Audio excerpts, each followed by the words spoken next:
Bagaimana cara ta'aruf yang benar? Ta'aruf secara bahasa berasal dari kata ta'arofa yata'arofu, yang artinya saling mengenal.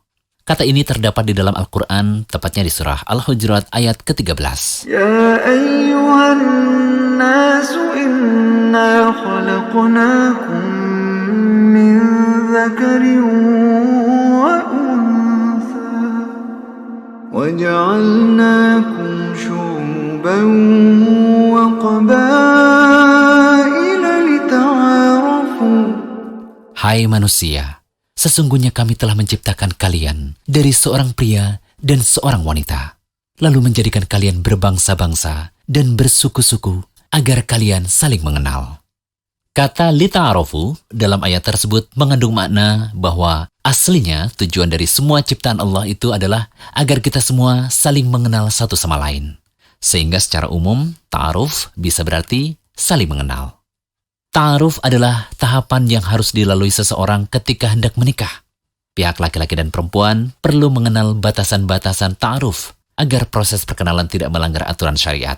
Juga keduanya bisa mengetahui kekurangan dan kelebihan masing-masing individu yang nanti akan menjadi pasangan hidupnya.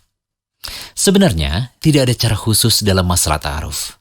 Intinya, bagaimana seseorang bisa menggali data calon pasangannya tanpa melanggar aturan syariat maupun adat masyarakat. Hanya saja ada beberapa catatan yang perlu diperhatikan terkait ta'aruf. Apa saja?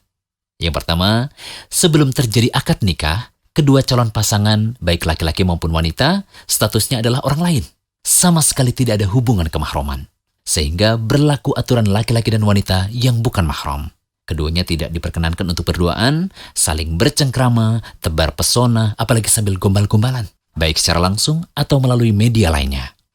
Kedua, luruskan niat bahwa ta'aruf betul-betul karena ada iktikat baik, yaitu ingin menikah.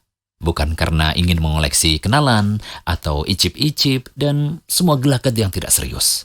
Karena hal ini dapat membuat peluang untuk memberi harapan palsu kepada orang lain.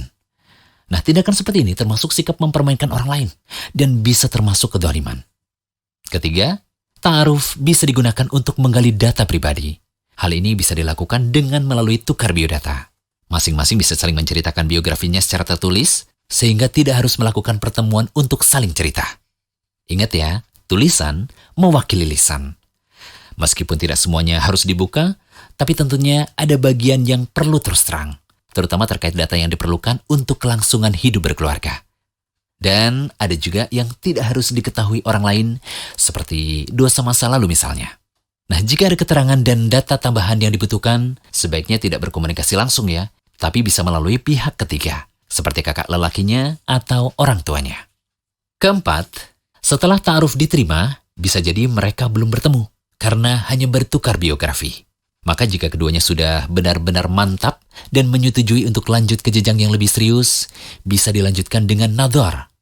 Nadhar bisa dilakukan dengan cara datang ke rumah calon pengantin wanita sekaligus menghadap langsung orang tuanya. Lalu, bagian mana saja sih yang boleh dilihat ketika nadhar? Para ulama berbeda pendapat tentang batasan anggota badan wanita yang boleh dilihat ketika ia dipinang. Menurut jumhur atau mayoritas ulama, ialah dibolehkan melihat sebatas wajah dan telapak tangannya dan tidak boleh lebih dari itu.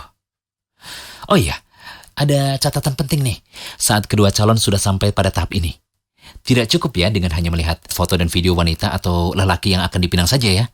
Karena saat ini foto atau video bisa direkayasa, sehingga termasuk tindakan pemalsuan. Apalagi pakai filter untuk mempercantik wajah sesuai keinginan biar terlihat glowing.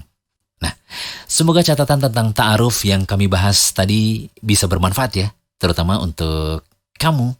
Iya, kamu yang masih jomblo dan ingin segera menikah. Jangan lupa kunjungi rumaiso.com. Update setiap hari, insya Allah.